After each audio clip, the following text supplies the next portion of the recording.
Hello बेटा, आवाज आ रही है? Yes sir. ओके बेटा, गुड। और ये पीडीएफ भी शो हो रहा है? सर ब्लैंक स्क्रीन आ रही है। आप बताओ। आप ठीक है? अब ठीक है। ओके, चलो। तो कल हम जैकोबी इटरेशन या फिर गोस जैकोबी इटरेशन मेथड पढ़ रहे थे। और उसमें हमने इसके दो टाइप के मेथड्स हैं, मतलब देखा जाए तो इसको इक्वेशन बेस भी सोल्व कर सकते हैं और मैट्रिक्स फॉर्म में चेंज करने के बाद भी इसको सोल्व कर सकते हैं। ठीक है, तो इक्वेशन वाला मेथड मैंने बता दिया था तुम्हें। आज मैट्रिक्स फॉर्म से बता देता हूं कि किस तरीके से उसको सोल्व करना होगा। ठीक है, अब यहां देखो कि जो हमारे पास सिस्टम ऑफ इक्वेशन होता है, तो उस सिस्टम ऑफ इक्वेशन में क्या है कि जो डायगोनल एलिमेंट होते हैं, सिर्फ अगर मैट्रिक्स में हमारे डायगोनल एलिमेंट्स हैं, यहां देखो इस तरीके से, ऐसे समझ में नहीं आएगा। सिस्टम ऑफ इक्वेशन पे चलते हैं हम।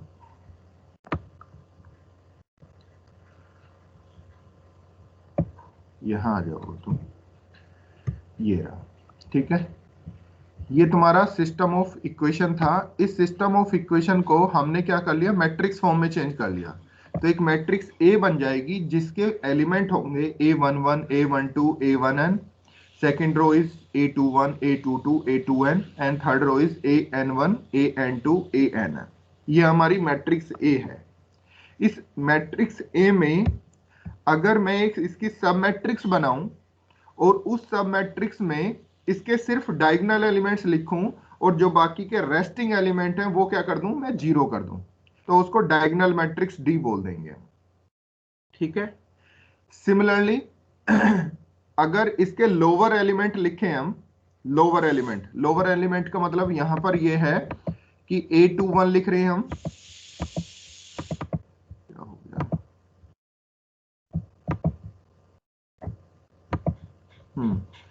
A21 लिख रहे हैं, नीचे फिर A31 आएगा, AN1 आएगा, फिर यहां पर इधर आएगा A32 आएगा, A42 आएगा एंड सो ऑन। यानी कि डायगोनल से नीचे वाले जो एलिमेंट है ये लिख रहे हैं और बाकी रेस्टिंग एलिमेंट क्या कर रहे हैं, हम जीरो कर रहे हैं। तो ये हो जाएगी हमारी lower triangular matrix with diagonal element zero. Similarly upper element लिख रहे हैं, ये वाले जो यहां पे दिए हुए हैं। ठीक है, इन सब को लिख रहे हैं और बाकी एलिमेंट क्या कर रहे हैं, हम जीरो कर रहे हैं, रेस्टिंग एलिमेंट जो है। तो ये हो जाएगी हमारी अपर triangular matrix with diagonal element zero. तो अगर मैं इन तीनों एलिमेंट्स को, तीनों मैट्रिक्स को ऐड कर दूं, लोअर ट्रायंगुलर को भी, lower triangular matrix with diagonal plus diagonal matrix जो डी अभी बनाया तुमने, और प्लस अपर ट्रायंगुलर मैट्रिक्स, तो इन तीनों का जो सम होगा वो ए के ही क्या होगा, इक्वल होगा। तो ए को हमने तीन अलग अलग मैट्रिक्स में क्या कर लिया, कंपोज कर लिया, एक तरीके से बोल सकते हैं, या ये बोल सकते हैं कि डिवाइड कर लिया एक तरीके से। ठीक है, तो डिवाइड वर्ड ज्यादा अच्छा है। तो हमने ए मैट्रिक्स को डायगोनल मैट्रिक्स, अपर ट्रायंगुलर मैट्रिक्स और लोअर ट्रायंगुलर मैट्रिक्स की फॉर्म में डिवाइड कर लिया। और डिवाइड करने के बाद तुम अब देखोगे यहाँ पे आ जाते हैं हम, कि जो तुमने ये डायगोनल एलिमेंट्स लिखे हैं इधर, ठीक है, ये डायगोनल एलिमेंट्स की जगह अब तुम्हारा यहाँ पे क्या है, डायगोनल मैट्रिक्स है। और जो इधर जो ये एलिमेंट्स जा चुके हैं, ये मैट्रिक्स हो जाएगी तुम्हारी lower plus upper triangular matrix. ठीक है, तो अब कुछ इसे इस तरीके से पढ़ सकते हैं हम कि यहाँ पर जो ये तुमने डिवाइड किया है, A11 A22 ANN से डिवाइड करके ये इधर पहुंचा दिए, तो इसका मतलब क्या है कि डायगोनल जो मैट्रिक्स थी उसका हमने इनवर्स ले लिया। और इनवर्स जैसे लेंगे तो इधर जो डायगोनल मैट्रिक्स थी उसके इनवर्स से प्रोडक्ट करेंगे तो वो तो आइडेंटिटी में आ गया, यानी कि 1 हो गया। लेकिन इधर क्या हो जाएगा, वो डी इनवर्स बन जाएगा। ठीक है, तो सेम इसी फॉर्म में है यहाँ पे कि एक्स के plus one is equal to minus D inverse. D inverse का मतलब हमारे डायगोनल एलिमेंट्स हैं, डिवाइडेड बाय डायगोनल एलिमेंट।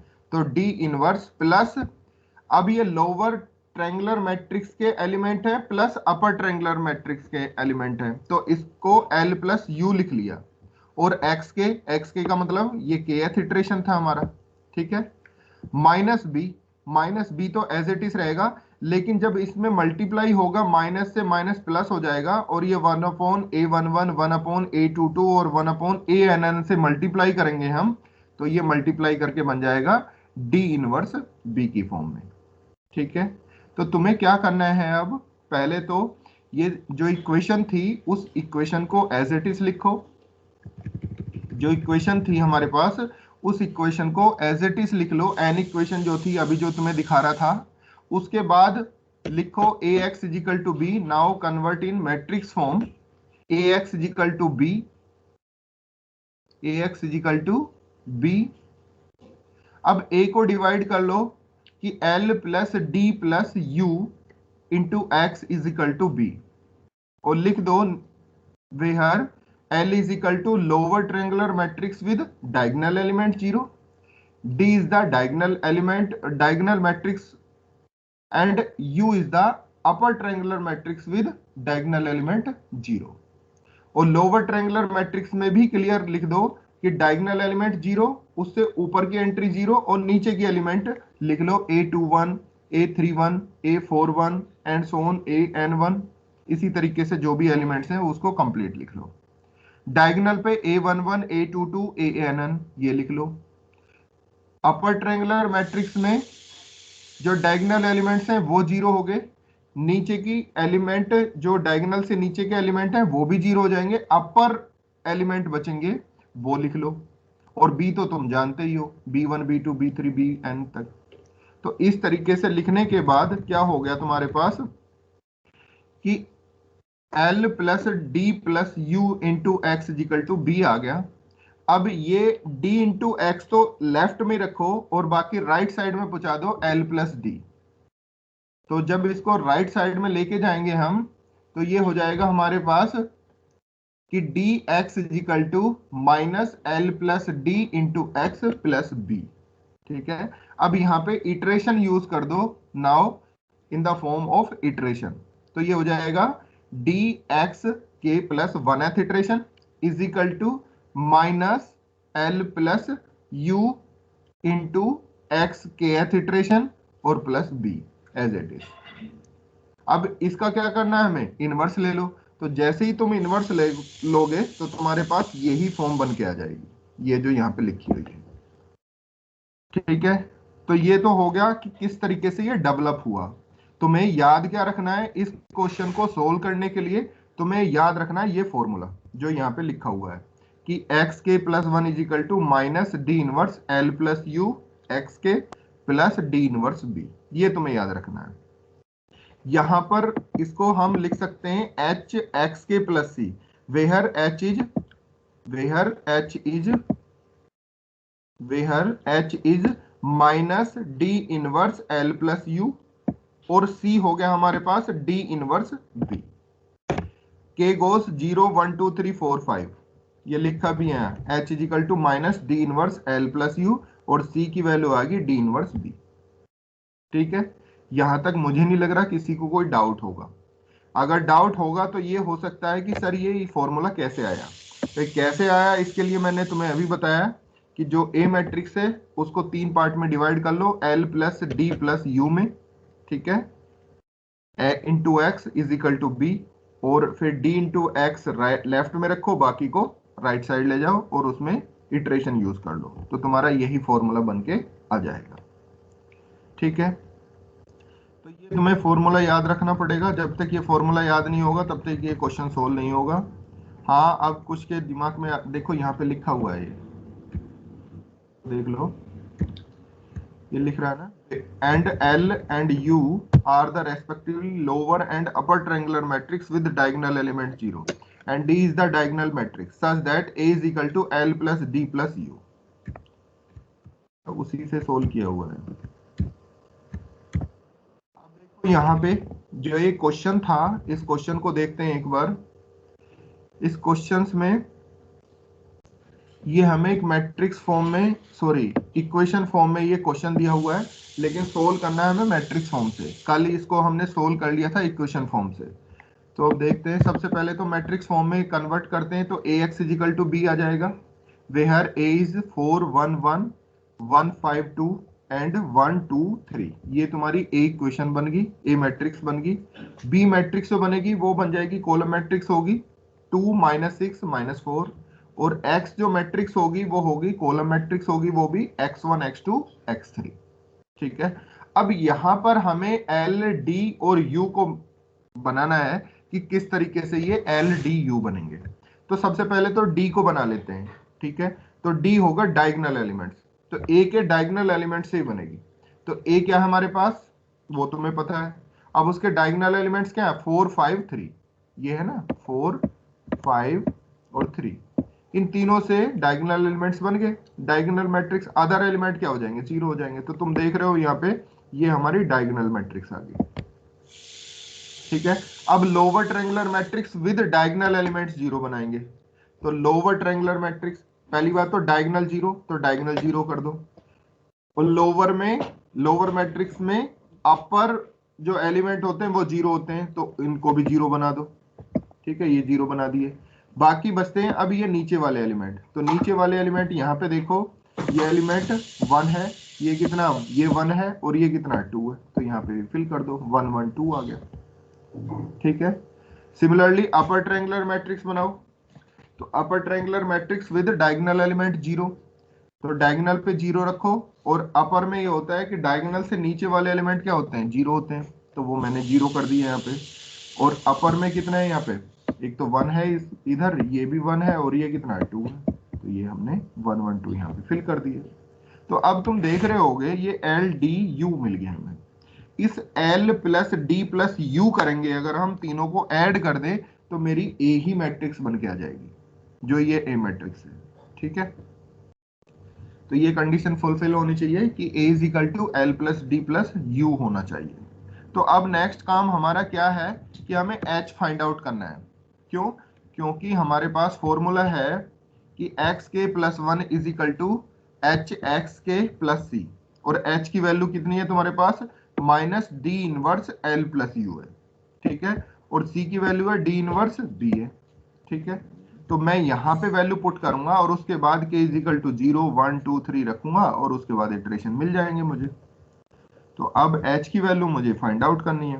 तो H की वैल्यू होती है minus D inverse L plus you. तो सबसे पहले तो काम है मेरा डी इनवर्स फाइंड आउट करने का। तो जो डायगोनल मैट्रिक्स होती है उसका इनवर्स भी हमारा क्या होता है, डायगोनल ही होता है। ठीक है, डायगोनल मैट्रिक्स का इनवर्स भी डायगोनल होता है।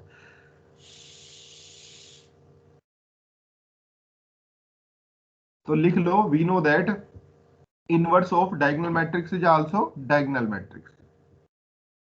ठीक है, तुम्हारे याद भी रहेगा, और इसको यहां लिख भी देना। उसके बाद जो डायगोनल मैट्रिक्स का इनवर्स डायगोनल होगा, ये तुम जानते हो, जो भी डायगोनल मैट्रिक्स होती हैं, या अपर ट्रायंगुलर मैट्रिक्स होती हैं या लोअर ट्रायंगुलर मैट्रिक्स होती हैं, उनकी आइगेन वैल्यू डायगोनल पर ही होती है। तो डायगोनल मैट्रिक्स की आइगेन वैल्यू भी कहां होंगी, डायगोनल पे ही होंगी। तो वो कितनी है, 4 5 3 है। ठीक है, 4 5 3 है। अब 4 5 3 डायगोनल मैट्रिक्स की आइगेन वैल्यू होगी, तो इनवर्स की जो आइगेन वैल्यू होंगी वो क्या होंगी, इसकी रेसिप्रोकल होती हैं। तो वो रेसिप्रोकल में होगी 1/4 1/5 और 1/3। और जब इनवर्स भी डायगोनल मैट्रिक्स है, तो डायगोनल मैट्रिक्स की आइगेन वैल्यू डायगोनल पर होती हैं, या किसी भी मैट्रिक्स की आइगेन वैल्यू कहां मिलेंगे हमारी, नहीं डायगोनल की और लोअर की और अपर की मिलती हैं, बाकी तो किसी की नहीं मिलेंगी, उनका सम वो जरूर ट्रेस के बराबर आता है। तो अब ये आइगेन वैल्यू कहां मिलेंगी हमें, ए इनवर्स की, वो भी डायगोनल पे मिलेंगी। तो ये हो गया 1/4 1/5 1/3। यह सीधा सा मतलब ये है कि जो डायगोनल मैट्रिक्स दी हुई है उसकी जो एंट्री है उनको रेसिप्रोकल कर दो। तो रेसिप्रोकल करने से कितना हो गया, 4 का 1/4, 5 का 1/5 और 3 का 1/3, ये इसका इनवर्स निकल जाएगा। तो इसका इनवर्स ये आ गया हमारे पास। ठीक है, L plus you, L plus you का मतलब क्या है कि L ये दिया हुआ है, U ये दिया हुआ है, इन दोनों को क्या कर दो, ऐड कर दो। या ऐसे भी समझ सकते हैं कि जो ए मैट्रिक्स है उसमें डी नहीं है, यानी कि डायगोनल एलिमेंट को जीरो कर दो और जो ए है वही हमारा एल प्लस यू है, तो ये हमारे पास एल प्लस यू आ गया। ठीक है, अब इन दोनों की मल्टीप्लाई कर दो और बाहर माइनस भी है, इस चीज का भी ध्यान रखना। तो जब मल्टीप्लाई करेंगे तो हमारे पास ये मैट्रिक्स बन के आ जाएगी, ये देख रहे हो तुम। ठीक है, मल्टीप्लाई करने के बाद ये हमारे पास एच आ गया। अब निकालेंगे हम सी, तो सी की वैल्यू होती है D inverse B, D inverse B होती है। तो जैसे ही मैं डी इनवर्स बी करूंगा तो डी डी हमारे पास ऑलरेडी मिल चुका है, बी हमें पता है, गिवन था क्वेश्चन में 2 - 6 - 4, इसकी मल्टीप्लाई करूंगा तो ये मैट्रिक्स मुझे मिल जाएगी। तो एच भी मिल गया, सी भी मिल गया। तो अब हमें फॉर्मूले में पुट करना है कि एक्स के plus 1h is equal to H x K एथ प्लस सी में। ठीक है, वहां पे पुट करते हैं। अब लिखो वी नो दैट, हम जानते हैं जैकोबी इटरेशन मेथड से कि एक्स के plus 1 is equal to H x के प्लस सी। अब लिखेंगे first iteration K is equal to 0। ठीक है, हाँ जी बताइए, कोई कुछ पूछ रहा था? सर एक बार वो इससे पिछले वाला स्टेप वापस बता दो सर, वो डी ये है ना सर, डी इनवर्स कैसे फाइंड आउट किया है? हाँ सर डी इनवर्स तो आ गया, मतलब समझ, उसके बाद का जो स्टेप किया है ना, डी इनवर्स को मल्टीप्लाई कर रहे हैं, उसके बाद क्या किया है सर? देखो यहाँ पे डी इनवर्स तो है ही है, डी तो था, उसका इनवर्स लिख लिया यहाँ पे। एल प्लस यू में कोई दिक्कत होगी नहीं तुम्हें, ये एल प्लस यू आ गया। ठीक है, डी इनवर्स निकालना तुम जान गए कैसे निकलता है। ठीक है, इन दोनों की मल्टीप्लाई करनी है, अब इन दोनों की मल्टीप्लाई करने के बाद ये आ गया डी सर। इनवर्स इसके तुम्हें मिल बाद गया। क्या किया है सर? ये सी भी फाइंड आउट करना है ना मुझे, ये जो सी दिया हुआ है यहाँ पे, ये सी, ये होता है ना, यहाँ पे फॉर्मूले में पुट करेंगे ना हम, एक्स के plus 1 is equal to H x के प्लस सी, और सी की वैल्यू कितनी है, डी इनवर्स बी है। तो डी तुम्हें पता है और बी, बी क्या है जो गिवन था तुम्हारे क्वेश्चंस में, क्वेश्चन में क्या गिवन है, बी, जो ये राइट साइड की वैल्यूज होती हैं 2 - 6 - 4, ये हमारा बी हो गया। तो वही तो लिखा है यहाँ पे, देखो ये डी इनवर्स हो गया, ये बी हो गया, इन दोनों को मल्टीप्लाई करके यहाँ पे आ गया हम। Yes sir. ठीक है, अब हम लिखते हैं जैकोबी इटरेशन मेथड से कि एक्स के plus 1h is equal to H x के प्लस सी। एच की वैल्यू पुट कर दी यहाँ पे और सी की वैल्यू पुट कर दी हमने यहाँ पे। ठीक है, अब लिखते हैं first iteration K is equal to 0। के इज इक्वल टू 0 जब रखेंगे हम, तो के इज इक्वल टू 0 पे यहाँ पे हो गया x1 और यहाँ पे हो जाएगा x0, ये हो जाएगा x1 और ये हो जाएगा x0। x0 की वैल्यू तुम्हें गिवन है क्वेश्चन में ही, 1/2 - 1/2 - 1/2। ठीक है, तो जब इसकी मल्टीप्लाई यहाँ पे करोगे इस वाले में, और इस मैट्रिक्स के साथ उसकी मल्टीप्लाई होगी और प्लस ये ऐड होगा, तो ये तुम सोल्व करोगे जब इसको, तो तुम्हारे पास यही निकल के आएगा। सिमिलरली नेक्स्ट के इज इक्वल टू 1 रखेंगे तो ये हो जाएगा x2 और यहाँ पर जाएगा x1। तो x1 की वैल्यू अभी हमने फाइंड आउट की है, ये वैल्यू यहाँ पुट कर देंगे, इसको सोल्व करेंगे तो x2 मिल जाएगा। x2 का मतलब ये कंपोनेंट वाइज है, x1 x2 x3, ये हमारे कंपोनेंट है x1 x2 x3। First iteration में x1 x2 x3, ये सेकंड इटरेशन में x1 x2 x3, और ये थर्ड इटरेशन में x1 x2 x3। तो 3 इटरेशन हमें सोल्व करने होंगे। ठीक है, तो इस तरीके से हम मैट्रिक्स फॉर्म से इस क्वेश्चन को सोल्व कर सकते हैं। ठीक है, तो इसको कंप्लीट करो। ठीक है, यहाँ से तुम्हें क्वेश्चन पूरा कंप्लीट करना है, इसको अपनी लैंग्वेज में एक बार लिख लो। ठीक है, यहाँ तक तो तुम कर ही लोगे, इसके बाद की ये कैलकुलेशन सोल्व करनी है और ये कंप्लीट करना है। करो इसको।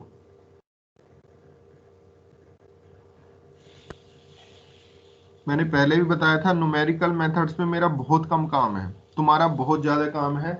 एक क्वेश्चन को समझाना है मुझे, उसे कंप्लीट भी सोल्व नहीं करना, क्योंकि कैलकुलेशन है, मैं क्या करूंगा उस कैलकुलेशन में, बताओ।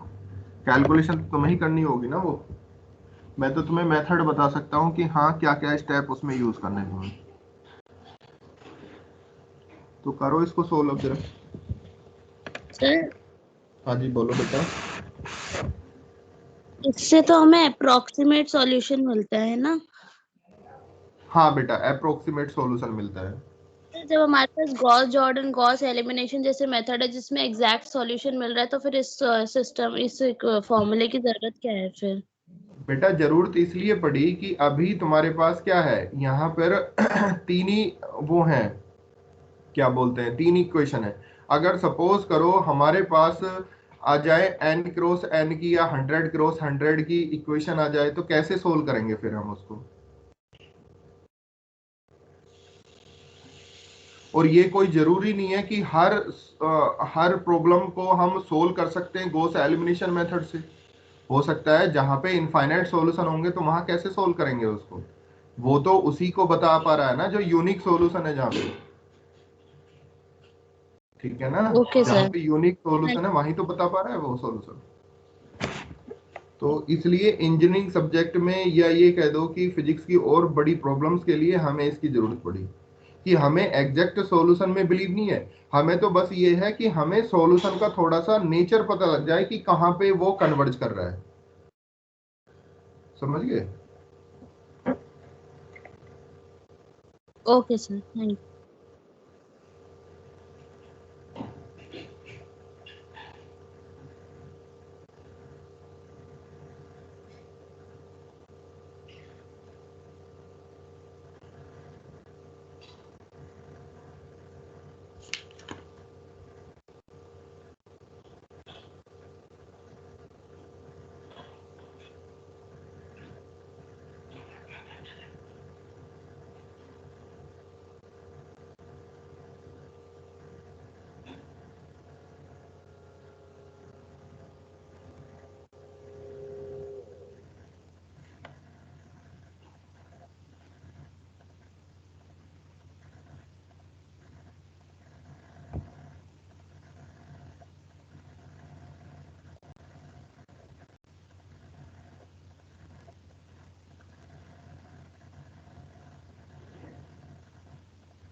सर हाँ जी बोलो बेटा।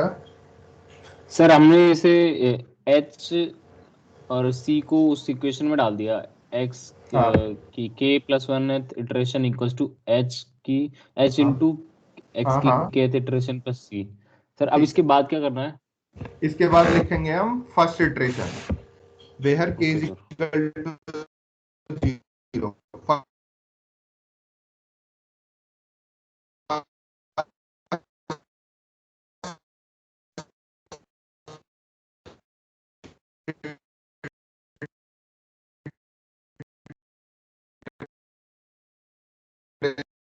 के एक्स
सर ये नहीं समझ आ रहा सर स्टेप के बाद। कहाँ से समझ में नहीं आ रहा बताओ बेटा। सर इसको इस इक्वेशन में पुट कर दिया h को और c को, इसके बाद क्या किया सर ये नहीं समझ आ रहा। अब लिखो फर्स्ट इटरेशन, लिखो फर्स्ट इटरेशन, ब्रैकेट के अंदर लिखो हाँ k sir is equal to 0। ठीक है सर। अब लिखो x 1th, k is equal to 0 रख रहे हो तो यहाँ पे x 1th हो जाएगा, x 1th is equal to, ये मैट्रिक्स लिखो पूरी जो यहाँ पे लिख रही है, इनटू x 0th प्लस ये पूरी मैट्रिक्स लिखो जो कॉलम मैट्रिक्स लिख रही है यहाँ पे,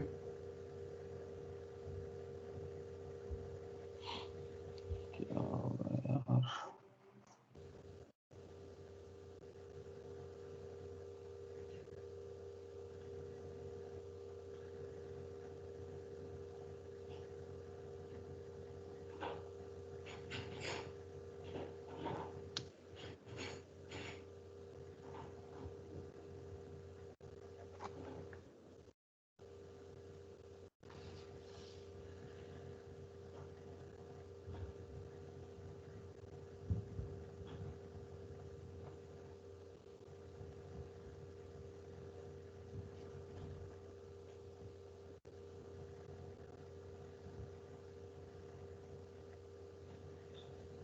सर ये x 0h जो दे रखा है ये गिवन है क्या सर?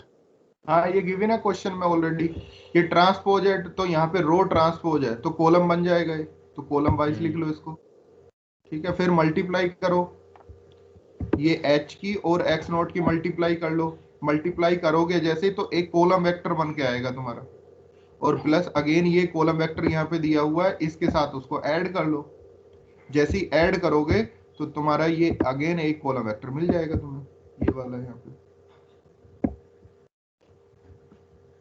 आगे समझ ये नहीं आया अभी भी? ये आ गया सर, करके देख रहा हूँ सर। ओके ओके करो।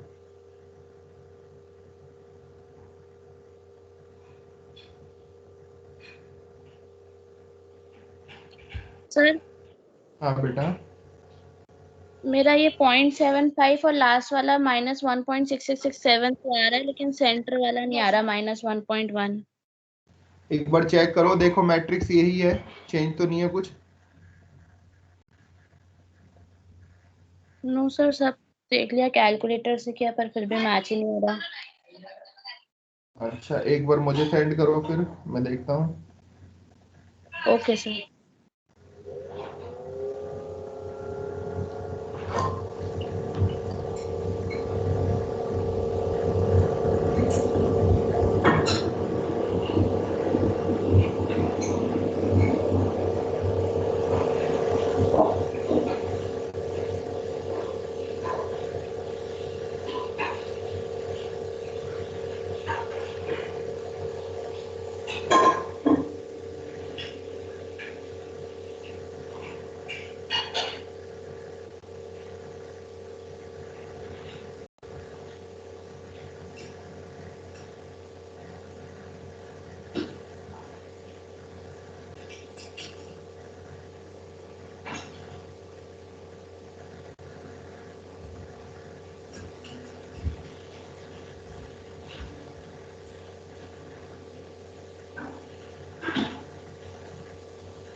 सर भेज दिया।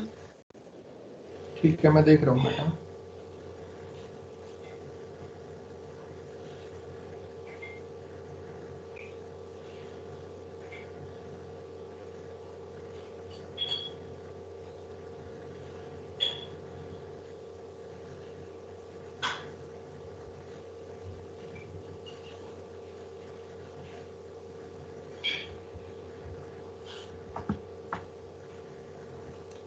माइनस की 1/10 ये 0 ये हो जाएगी माइनस की प्लस की 2/10। देखो बेटा तुमने यही गलती की है, 0.333 लिख रहे हो ना, यहाँ पे गलती की हुई है, देखो चेक करो एक बार दोबारा अगेन इसकी मल्टीप्लाई करो कैलकुलेटर से। Okay sir. -1/5 into 1/2 that means -1/10 हो गए। फिर दूसरी टर्म 0 हो जाएगी और तीसरी टर्म -2/5 इंटू -1/2, तो ये प्लस के 2/10 हो जाएंगे। और पहला वाला था -1/10, तो 1/10 आ जाएंगे। तो फाइनली कितना आ गया? 0.1 आ जाएगा। प्लस में 0.1 आना चाहिए। देखो गलती कर रहे हो तो। ओके। आ गया? नो सर, अभी कर रही हूँ। करो करो।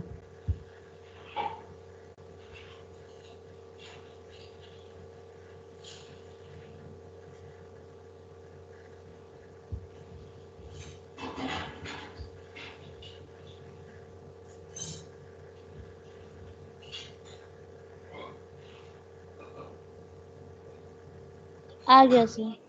Okay good.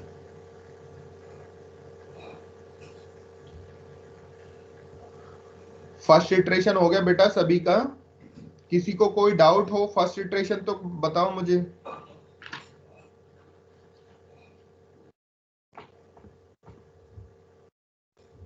बोल नहीं रहे आप लोग बेटा। नो सर, कोई डाउट नहीं है। ओके सर हो गया। रितिका, रितिका, भाविका, यस सर, हो गया। हो गया बेटा। हिमांशु, हिमांशु चड्ढा, खुशी, बंसल तिब्रेवाल, मनीष, मोहम्मद मुर्तजा, यस सर, हो गया। Nitesh, yes sir. Rajesh, yes Ritam, sir. Ritika, हो गया। रिया, साहिल, शिवांश, सोनू, वसुंधरा। ओके।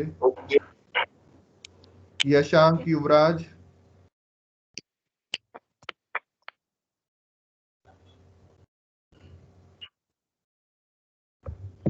तो ये फर्स्ट स्टेप हो गया, first iteration. Same as it is second iteration करना है हमें। k इज इक्वल टू 1 वहां पे पुट करना है और k इज इक्वल टू 1 जैसे ही पुट करेंगे तो x2 की वैल्यू हमें मिलेगी और वो डिपेंड करेगी किस पे? x1 पे। x1 हम ऑलरेडी फाइंड आउट कर चुके हैं, तो x1 की वैल्यू यहाँ पे पुट करेंगे हम। फर्स्ट इटरेशन इन x1। तो तुम जब इसको कैलकुलेट करोगे तो हमें x2 मिल जाएगा इन सेकेंड इटरेशन।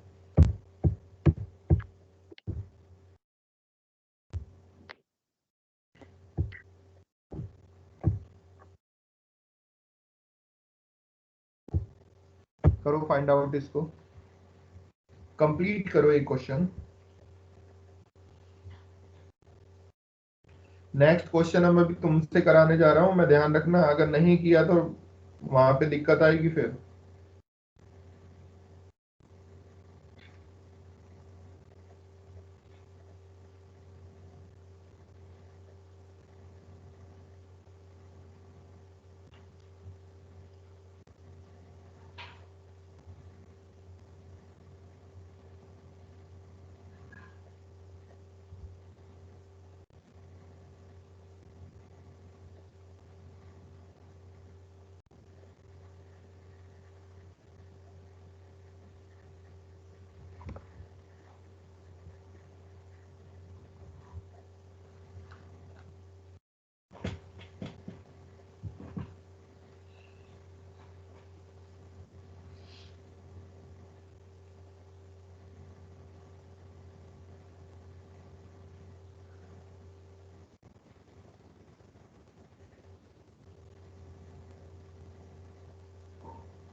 हो गया बेटा सेकंड।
हो गया बेटा second iteration. Yes sir. Okay Yes, sir. यही आंसर आ रहा है। Yes Yes, sir. sir. Okay good. Next third iteration complete करो।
हो गया बेटा थर्ड इटरेशन?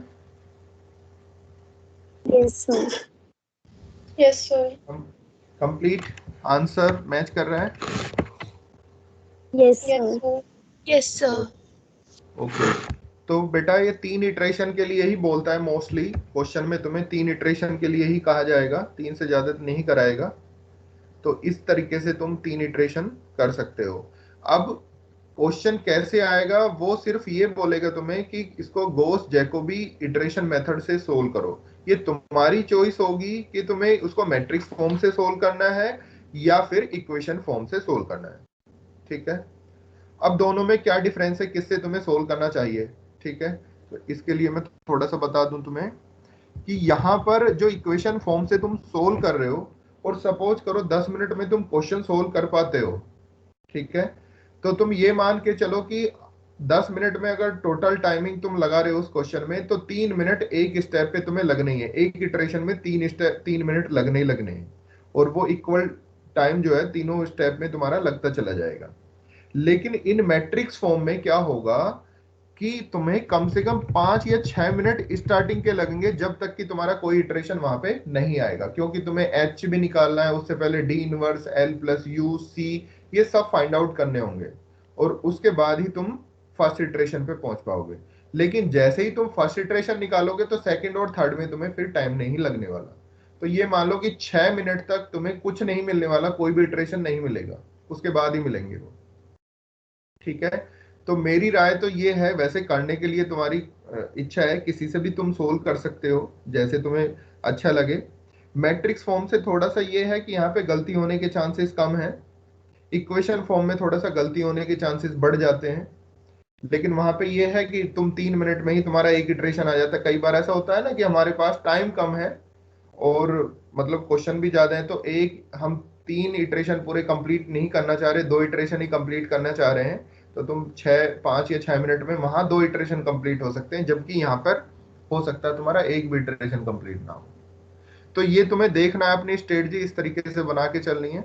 ठीक है, वैसे मैंने तुम्हें दोनों बता दिए, दोनों तुम्हारी समझ में आ गए, तुम फ्री हो, किसी से भी कर सकते हो, वो तुम्हें ऐसी कोई बाउंडेशन नहीं लगाएगा कि मैट्रिक्स फॉर्म से सोल्व करना है या इक्वेशन फॉर्म से तुम्हें सोल्व करना है। ठीक है, तो ये तो तुम्हारा हो गया Gauss Jacobi iteration method in matrix form. अब इस पे क्वेश्चन जो मैंने तुम्हें बताया था एक्सरसाइज का, वही क्वेश्चन, दोनों क्वेश्चन इससे, दोनों मतलब 4x4 का सोल्व नहीं करना है, इससे 3x3 का ही सोल्व कर लेना। 4x4 तो बहुत बड़ा बन जाएगा फिर। ठीक है, तो 3x3 का ही क्वेश्चन सोल्व कर लेना। कहाँ पे वो देखते हैं, अभी मैंने एक क्वेश्चन दिया था ना तुम्हें, बट उससे इक्वेशन फॉर्म से जो सोल्व करने के लिए बोला था, तो उसी को सोल्व कर लेना फिर।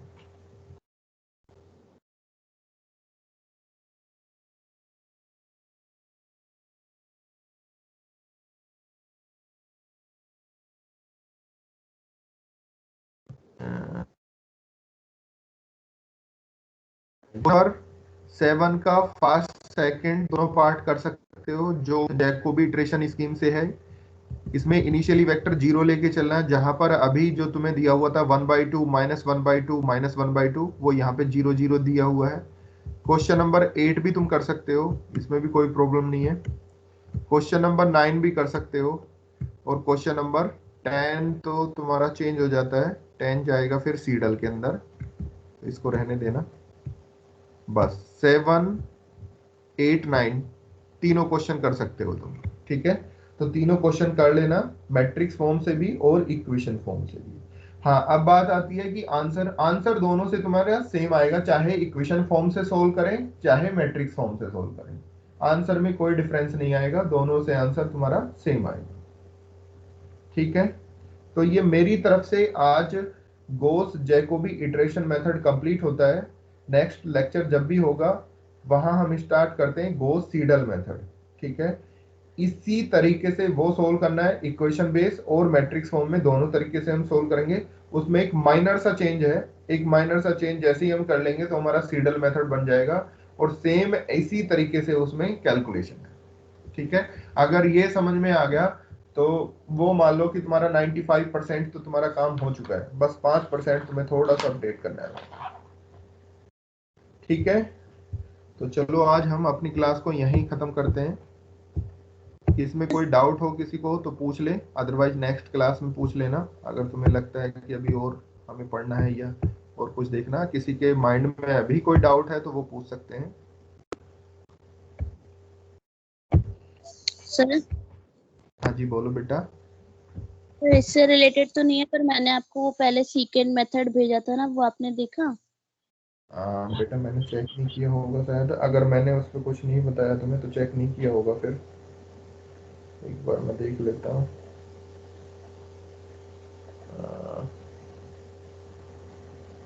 सीकेंट मेथड, तो ये तो काफी पुराना है ना, इसी की बात कर रहे हैं ना आप? हाँ जी सर, डिनोमिनेटर उसमें 0 बन अच्छा रहा था। जीरो आ रहा, अच्छा वो बेटा मैंने अभी चेक नहीं करा, मैं चेक करके उसको बताता हूँ, ठीक है? ओके। वो मैंने चेक नहीं किया अभी।